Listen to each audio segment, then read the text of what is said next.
everybody, and welcome to episode 3 of The Ultimate. I'm Greg Hunter, or Mike Brown, whichever one you prefer, but I am surrounded by several of my wrestling friends we've seen over the last couple of weeks.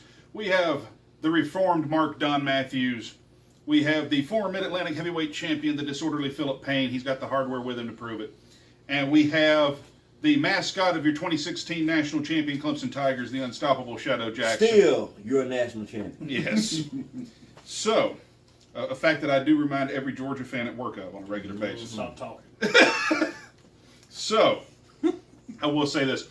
We had an episode here that we taped before the National Championship game where I mentioned that, we had someone was wearing the shirt of our national champion Clemson Tigers. Thank God they actually did win, so that episode didn't look like I was full of shit. Right. But this week, it's part 3 of our 6-part tournament. So our bracket this week, there are no more gimmies, folks. These are all quality matches, and there are going to be some interesting discussions. We're going to kick it off with the man called Vader, the Mastodon. Goes one-on-one with your Olympic hero, Kurt Angle. So, Don Matthews, why don't you kick this one off? This is probably my hardest one to judge, but I'm going to go with Vader. Okay. And the reason I'm going with Vader is because, and I've talked about it in the last couple of episodes, is moveset. Nobody in wrestling had a better moveset, almost, than Kurt Angle. But there's a difference between being able to suplex somebody out of their boots and throwing around Vader. You're not going to throw around Vader. You'd have to wear him down and wear him down and wear him down and wear him down before Angle could hit half of his moveset on him. It'd be hard for him to get a single leg takedown on Vader in his prime, coming straight out of Japan, winning the WCW title. When Big Van Vader was not Vader, Big Van Vader was in his prime. There's a lot of people in WCW who had technical prowess out their ass that couldn't hang with Vader. Vader is by far, by my opinion, still to this day the best big guy that's ever wrestled. And there's a lot of people that'll fight me about it, but Vader was quick for his size. He was ridiculously strong. He was agile. He had a technical prowess to him. Plus, those forearms would kill you. You watched the WCW Saturday Night match between him and Foley. Yeah. He almost killed the guy. He almost butchered the guy. And any other wrestler that would have been in there wouldn't have took it like he did. I've got to go Vader, because I don't think Angle, with as athletic as he is, could have stood up to Big Van Vader in his prime. I just don't think there's a way. I'll throw my 2 cents in here real quick. I went with Vader myself. Kurt Angle's run as WCW champion was literally for a cup of coffee. See what I did there? Hey! It was for a cup of coffee during the invasion. That was it. And it is Kurt Angle quite literally at the beginning of his career. So he has not become the devastating, unstoppable force he would become later throughout his career in New Japan and TNA and later on in WWE. Vader, during this time frame, is WCW's World Champion in what is possibly the most difficult time in the company's history. For the first time when he's champion, for the first time, there is no Flair, but Hogan hasn't shown up yet. So he is WCW champion in a time where you have no mainstay headliner that is firmly established and rooted in the national mindset. Sting. Well, I'm getting that. You have Sting, but Sting has only been made for a couple of years. We're looking at like 92, 3, and 4 here, right? So Sting really is looked at as a top guy only since 90, as the man. So you have Sting, who is the newly anointed top guy, and Vader, who is a guy that North America knows nothing about. And yet these two men put WCW on their backs, and a large part of that, I think, goes to Vader. because he worked everybody up and down the card. Didn't matter who it was. What do you think? Well, most of my thing, I had the finish for this match. I have Vader winning after he hits the moonsault after Angle misses his. Be an interesting finish. What do we think, Shadow? Vader badly, and I mean badly because if it'd been 2 years from this point, Angle would blow him up. He'd blow him up no matter what Vader would bring to the table. Angle wouldn't be in one place to take it. He'd be too quick. He'd take an ankle, he'd take a leg, he'd put Vader on the mat, and he'd do it. But at this point, he's not that. If it was WWE Angle, different. But this was WCW Angle, which, like you said, he hadn't quite got to that point yet. I'm going to argue that point with you. I don't think at any point in Angle's career he would have blown Vader up. Not this Vader, and here's why I say that. That's what I'm saying. If we're talking to where Vader was as a champion then, if Vader, a few years later, it wouldn't have been a different story. But where he's at now, I will agree. Yeah, if you take 93 Vader, and he can face Angle from any time in history, I don't care. Vader's not going to get blown up. Because this is the same Vader that Antonio Inoki handpicked as his last match. Yeah, this ain't I'm a fat piece of stuff. No. Vader. Yeah. No. So this is coming out in the black mask with the smoke and with the mask and all that mystique. Vader was the ultimate big guy, man. I mean, He was. I would have put. I mean, this would be a different discussion, but I would have put Vader in his prime over Yokozuna in his prime. Yeah, Yokozuna wasn't as athletic. He was more girth. He was girth, but he was agile, and that's the thing. But I would put, man, Vader. he wasn't Big Van Vader was the epitome of what a big guy is not supposed to be. If you talk to old school guys, especially people in certain locker rooms, say that big guys are supposed to throw big punches, do big things, and do over exaggerated stuff, and that's it. Vader was the first MMA guy. If you look at the way he used to strike, he maybe not MMA type, but when he came out and he'd throw bombs in the corner, you couldn't.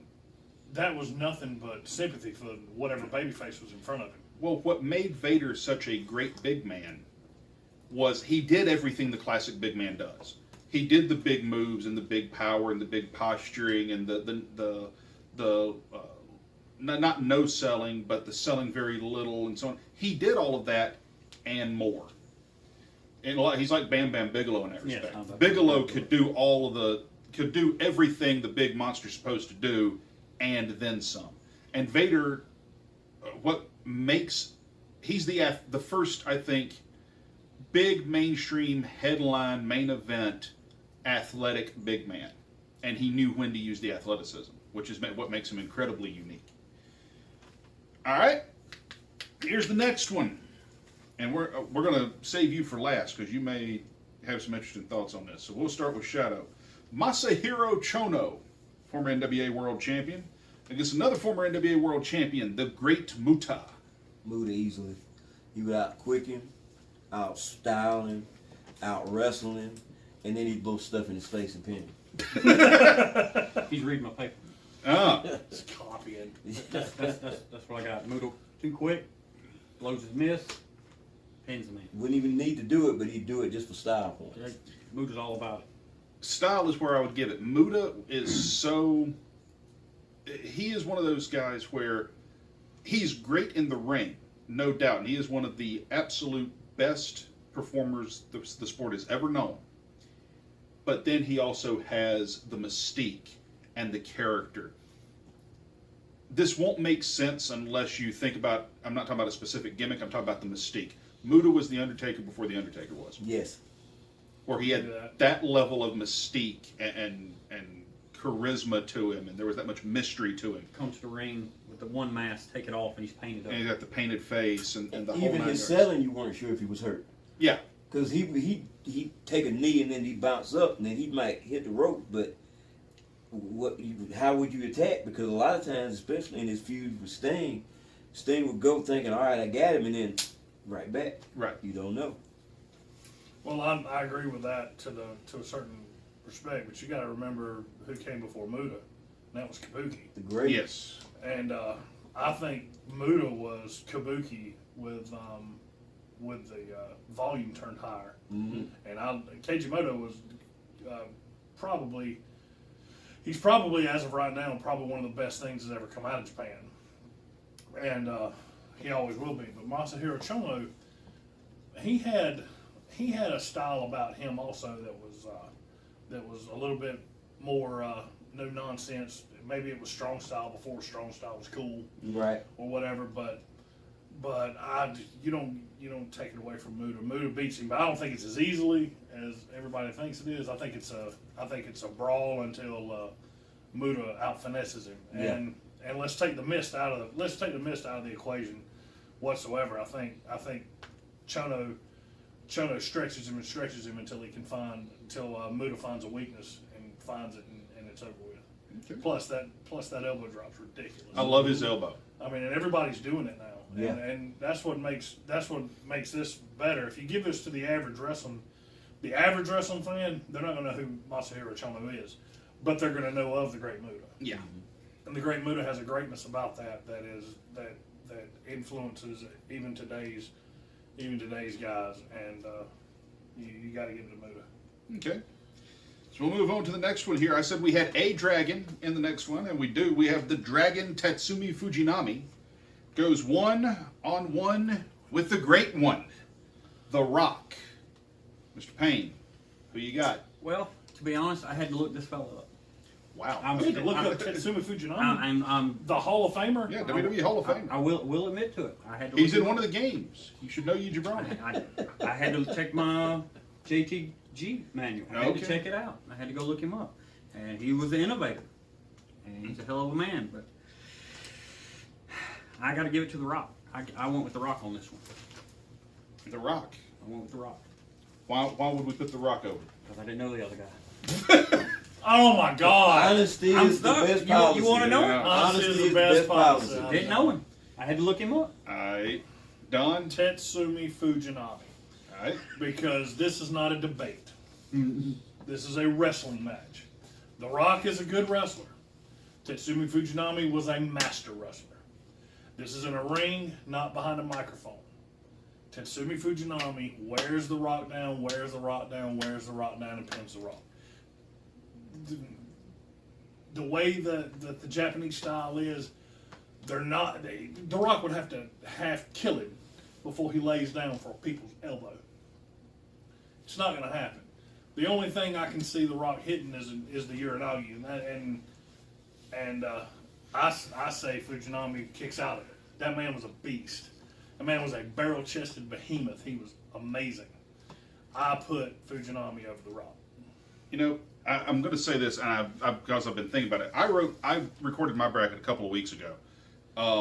I initially said The Rock, and my pros and cons for each of them.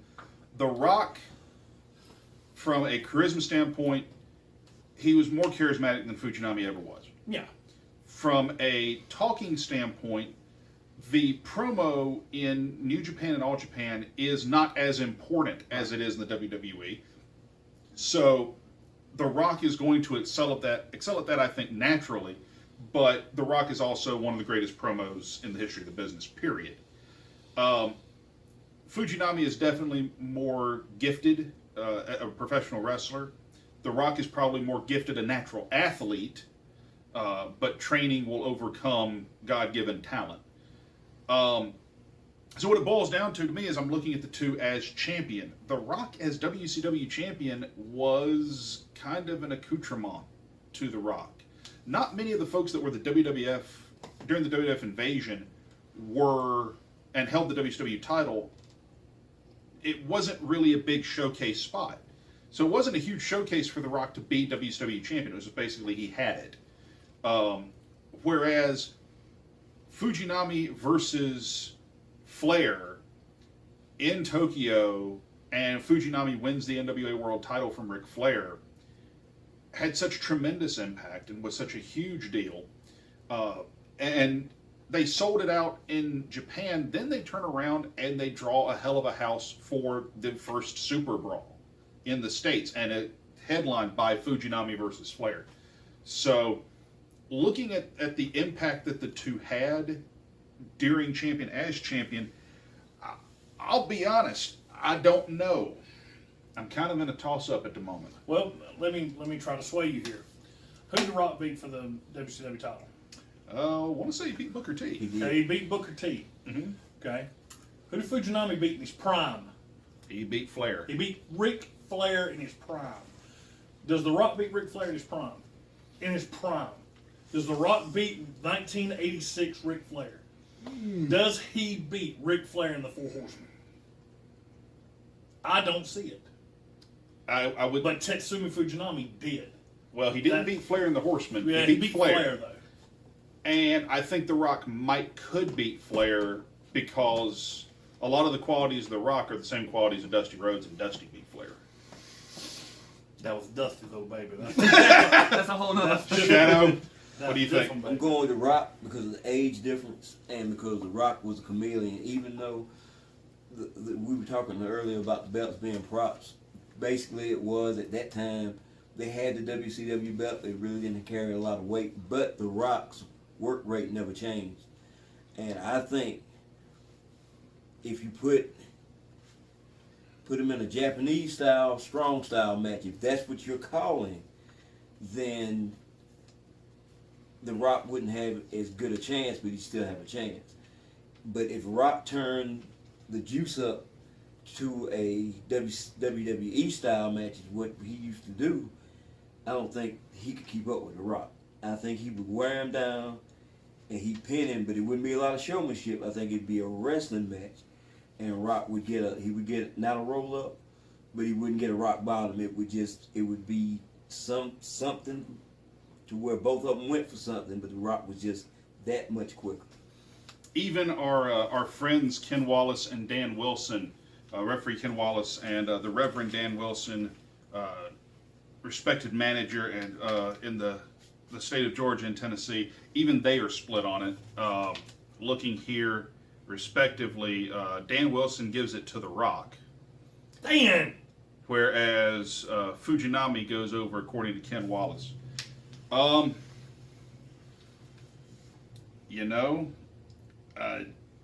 going to say The Rock just so it doesn't wind up as a draw. Because if we don't, we wind up with a draw. Well, I mean, so, no, everybody voted The Rock except for me.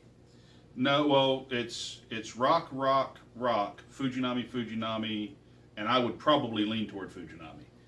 But I'm going to go with what I originally wrote and say The Rock. Call Iceberg. Big Willie Isms of Double Stomp Productions offered to be a call-in, but we don't have a way to do that right now. So we're going to put The Rock over in we're going to put The Rock over at 59.58 of the 1 hour time limit with a small package. And when he gets to the next night on Raw, they're going to boo him out of the building because they know it's wrong. All right. Like that other Samoan guy. So now we have. We're going to start with Shadow on this one. We got the American Dream, Dudley Rhodes, if you will, going one-on-one with Goldberg.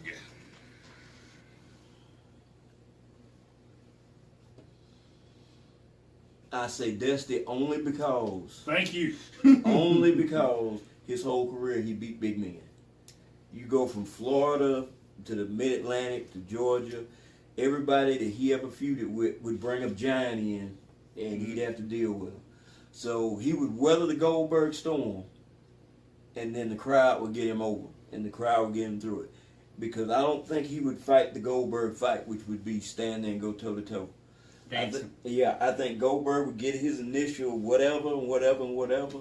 He'd spear him, he'd do all this stuff, but Dusty's heart and how it's booked, that would not beat him. And I think he would do the elbow and he would do a small package on Goldberg. As odd as it would be, because Goldberg is such a beast, you'd be, why a small package? Because nothing else would make sense. Dusty can't drop one elbow on him and it worked.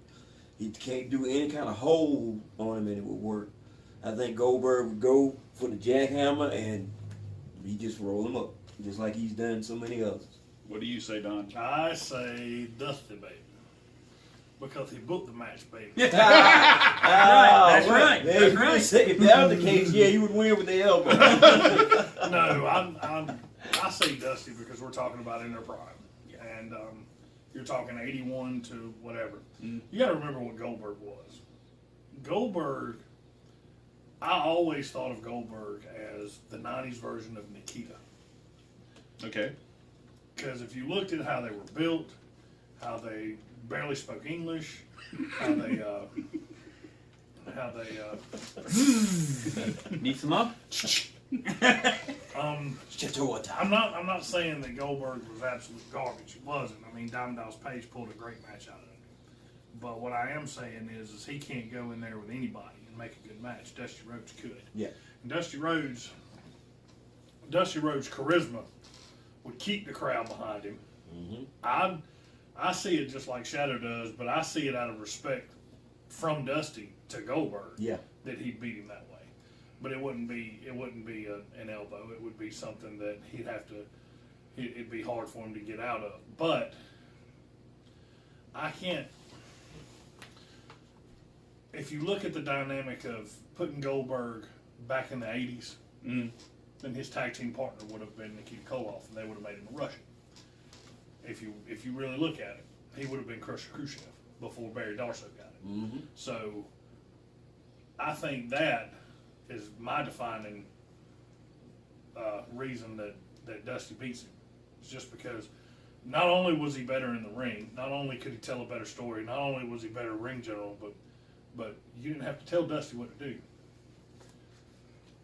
Goldberg was always kind of, you could tell that people were talking him through everything.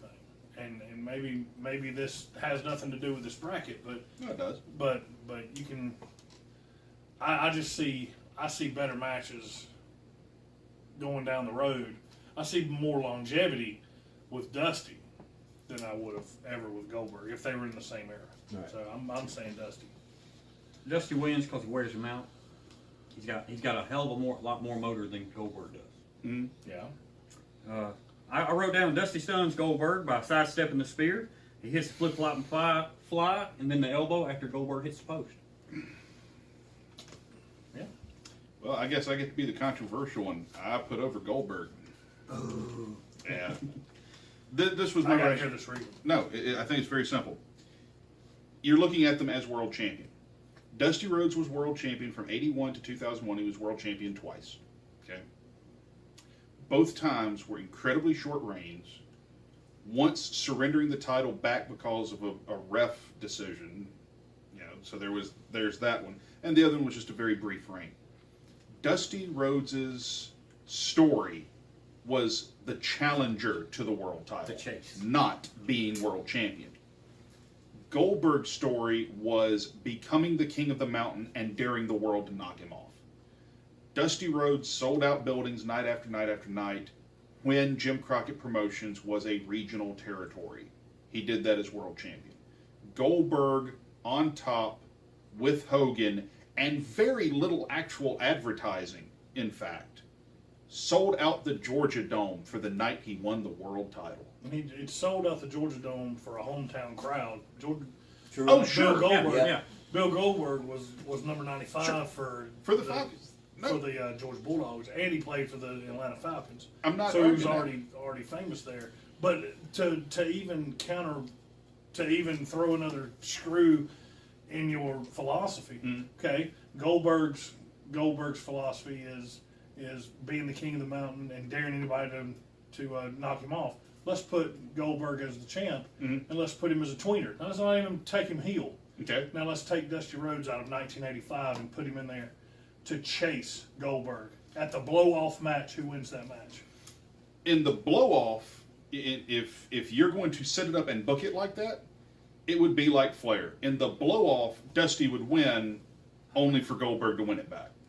But how we've got it set up, we're not thinking that way. Yeah, it's who for that night. And like Don said, if you took that match out of Georgia and put it in Austin. either or Seattle, Washington, and give Dusty 3 weeks to talk people into that building. Goldberg ain't got to say nothing. The exact point he made would be the same thing. The way the match would be set up is like when Dusty was champ, when he fought Big Bubba, when he fought Nikita, when he was US, when he fought Luger. Any big man, Dusty takes heat from start to finish until it's time He finds a way. for the people to get behind him. And no matter what era you're in, there's nobody that can hear Dusty talk and would take Goldberg, even as genetically special as he was. Nobody would take the plumber's son under Goldberg if you give Dusty 3 weeks to talk about what this match means to him. And I think any promoter want money would have to put Dusty over. I think if you have the 3 weeks of Dusty out there talking, you'll draw a hell of a house. Mm-hmm. I think if during that same 3 weeks you have Goldberg at every single show you have destroying good talent, you have him go out there and you have him steamrolling them, you draw a bigger house. And you bury WCW. But that's what. Well, but that's what you did. You remember when Bubba first come in? Bubba didn't bump for nobody until they did the 6-man with the Rock and Roll and Dusty against the Midnights and Bubba. And after all the smiles, Dusty hit like 4 elbows, and finally Bubba bounces off the ropes, which ain't a bump, but for that time. And I think it'd be the same thing with Goldberg. And don't get me wrong, I'm not arguing that Goldberg is better all time than Dusty. Right. Far from it. But this was my determining factor ultimately. And Dusty moves on because I'm getting outvoted. Yeah. But whose title win had greater impact in the moment it happened? Dusty beating Flair. I don't know. Goldberg Dusty beating Hogan. Flair. Dusty beating Flair. I think like you have to say Goldberg beating Hogan was in the bubble of where it was at. If you'd moved it anywhere else, because like the Monday Night Wars were at its peak. Mm-hmm. After that night, WCW was on the decline because they They did gave what it to him did. for free. Yeah. And they didn't build it. Now, I think that was the biggest mistake, was they gave it away for free. And that match should have sold out. That should have been Starcade. That should have been your Starcade main event. But I digress. I get outvoted. So Dusty is moving on. All now right. we're not going to get fed. Although, for the record, Ken Wallace agreed with me. He put Goldberg over. He don't know his stuff. He also put Fujinami over. Well, he knows half what he's talking about. Whereas Dan Wilson put Dusty over. That's right, baby. And he put over The Rock. You don't know what to talk about. So, we move on, and we have Big Van Vader and the Great Muta. Marty? That's a stiff fight. That's strong all the way. Both of them, that's a hell of a match. I'm gonna give it to Vader. Vader takes that one with the bomb. Takes it.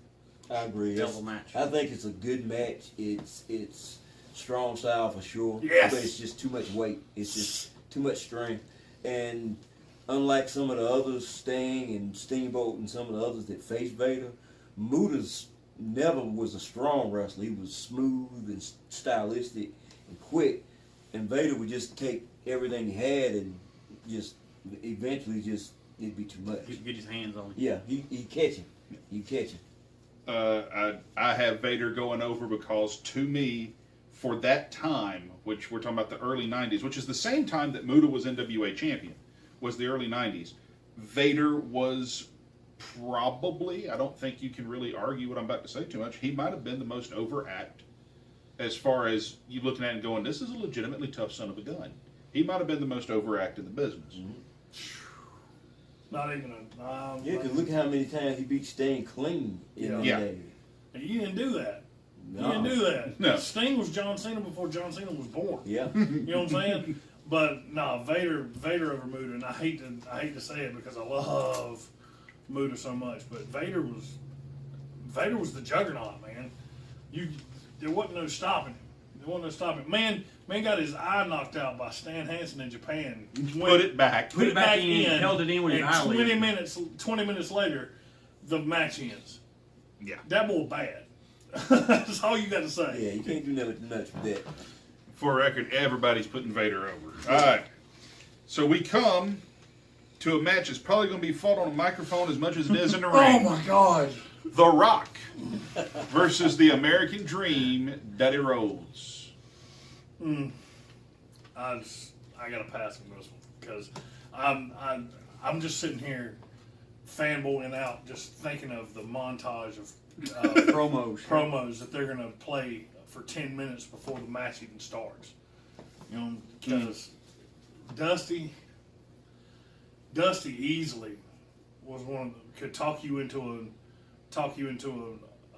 an arena when cable was on its beginning to walk. Yeah. You know, it's in infancy. The whole my hand is touching your hand, baby. And just think how many times he used to do that on local TV, on Man. all them old Florida shows. You know, the funny thing is, he said, I'm going to go ahead and say, because Whose elbow was more devastating? Yeah, battle of the elbows. since my bracket is hosed for the rest of this discussion, You're welcome. yeah, I would probably put Dusty over. Because he's booking. Because Dusty's got the book. But no. This is how we're gonna do, baby. This is not for you. Dun- No, Dun- not for you. Dusty ain't gonna do the job in front of 70,000 people. But no, I would probably put Dusty over the Rock, because number one, I don't think you have a way out of the Rock being the heel in this match. No, look at him and Hogan. Yeah, but when the crowd get rallied around Hogan, but even more so for this, because it's Dusty Rhodes, and Dusty was a heel so infrequently in his later career. Dusty's rhetoric, his rap, his talk, he was the Rock long before the Rock was in that regard. Take nothing away from the Rock. The Rock is a tremendous promo. The Rock is the only person in the business I know of on any large stage that had the guts to steal the Hard Times promo damn near word for word, and nobody booed him for it. Yeah. Because he stole it at the Royal Rumble. I think he cut it on CM Punk. So, but I think I would have to put Dusty over. Just because Dusty he's that good a worker, even though you don't look at him and see it. He could go an hour Broadway as much as anybody else could. Mm-hmm. I got a short match due to the in-ring promos that are super. It takes up, the crowd eats it up and asks for more, and they give it to them, and they ask for more, and they give it to them. It's just magic. Mm-hmm. Well, in my scenarios, Dusty kicks out of the rock bottom. Dusty finishes everywhere. It fits the man. Puts him in the figure four. Rock counters it. Rock runs into the flip flop and fly. When he tries to hit the people's elbow, and then the atomic elbow seals the deal. What are we thinking, Shadow? I'm thinking any Rock Austin match from WrestleMania. I think that's going to be your formula. The finish is going to be 1-2 kick out both ways, finish after finish after finish after finish. But the thing that does it, Dusty Rhodes goes over with just something as simple as what I call the Rocky II finish. Both guys are down. Yep. There's separation. And you're going for a 10 count. It's not going to be a pin. It's going to be a 10 count. Dusty pulls up right at the last second. That way that nobody loses face. Nobody loses heat. It's just Dusty's heart is just that much bigger than the Rock. All right. So that gives us our next match in the Elite Eight. I don't even think I got to talk on that one. Dusty and Rock? Yeah. We mentioned what talk. Oh, no, Dusty. Well, and the reason is simple. It's the same thing. It's the same argument as Goldberg. It's because it's believable for Dusty to overcome the larger than life. The next match is the one I'm gonna have a problem with. Because our next match in the Elite Eight will be the man they call Vader going one-on-one No. with the American Dream. No, Big Van Vader. Big Van Vader. There's a big difference. Yes. Goes one-on-one with the American Dream, Dusty Rhodes. The son of a plumber, if you will. If you will. So, Put him in the belly willy. so we've got one more preliminary bracket to go, and then we are on to the Elite Eight. Please let us know what you think in the comments below. Share, like, subscribe, all the wonderful things you do on YouTube. And until the next time we are on The Ultimate, I'm Mike, along with Don Matthews, Philip Payne, Rupert the Hippo, and the unstoppable Shadow Jackson. We will see you next time. Representing your